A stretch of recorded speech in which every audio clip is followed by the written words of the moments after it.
From demonstrations against police shootings to college-age sexual assault.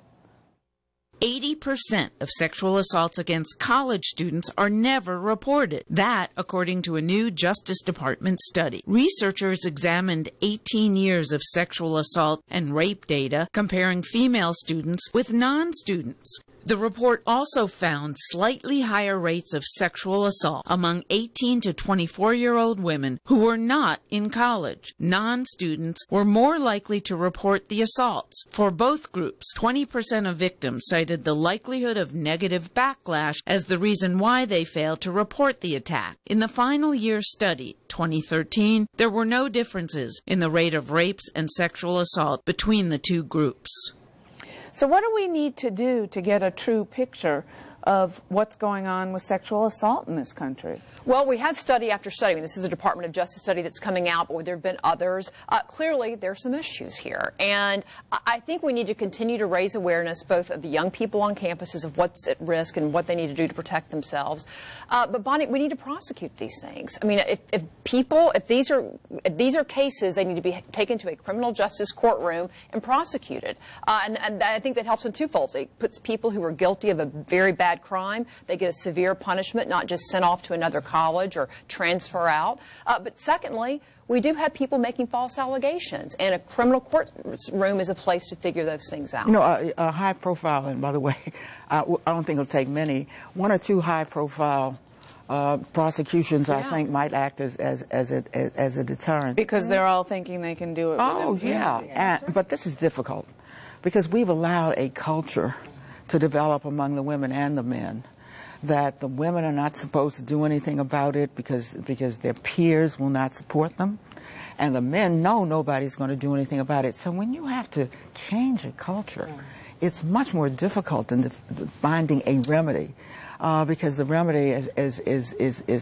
it regards much more than the usual let's do this and it will disappear. And these these universities, we can't allow them to micromanage or manage or not manage themselves. I mean, I believe prosecution is the way to go.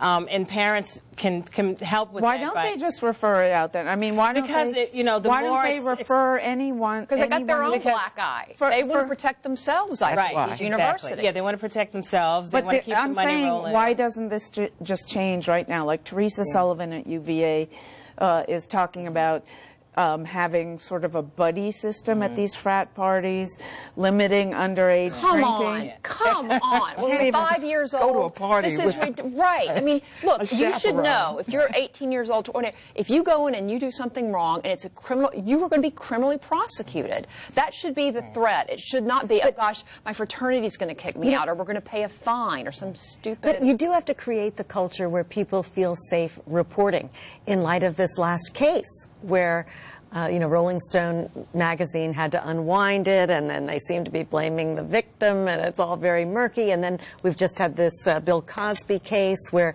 you had all these women making allegations, and it wasn't until... Including most recently Beverly Johnson, the former supermodel. Yeah, and so there are problems with going public with these things. You've seen what happened to those women through all these years. Well, that's what I was going to say about the prosecutions, for example, and not to raise Cosby in the context of sexual assault on campus, but off campus.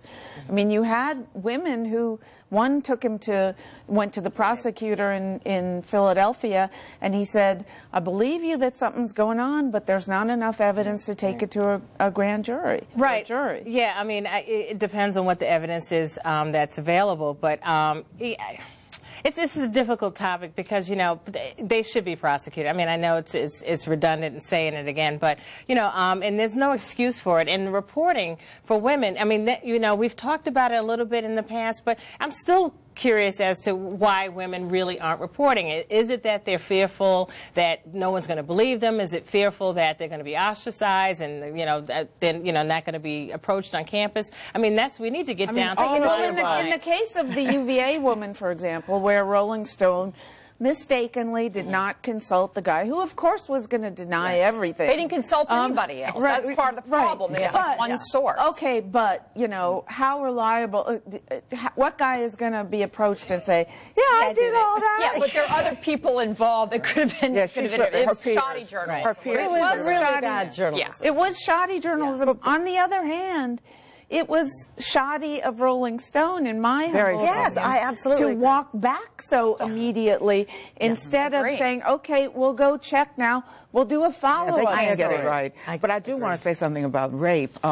Rape, we finally in this country, it took us almost 10 years to begin to take rape seriously in most police departments. Rape is very hard to prove. Yes. So we can all Not say with about not with very DNA hard to testing prove. now. Huh? Not with DNA kits Consent. now. Right. Rape kits. No, Rape kits. No, I'm sorry. You had. We're talking Well, about. you're a better lawyer than I am, for sure. So I'll go with your assessment. You go to a party, everybody's drinking. You did have sexual relations. I say it was rape. He says, "What are you talking about?" Right. You consented to that.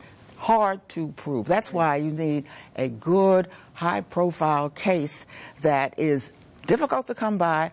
But if DAs and U.S. attorneys look for it, they'll find it. But as I just said in the previous segment, take some personal responsibility here, folks. You put yourself in a bad situation. Doesn't mean it's okay that bad things happen, but they might, and you can never take that back. But, you know, I just went to a big Ms. rally where one of the awarding women who are fighting campus rape across the country, this was about 2 weeks ago, and one of the women commented, she said, you know, let's teach men to stop raping instead of telling women not to go out in high heels and short skirts. Okay, well, you let me know when they get that done, and then I'll start wearing my high heels and short skirts again. I mean, come on, take some responsibility. Let me say something in support of what Bonnie just said.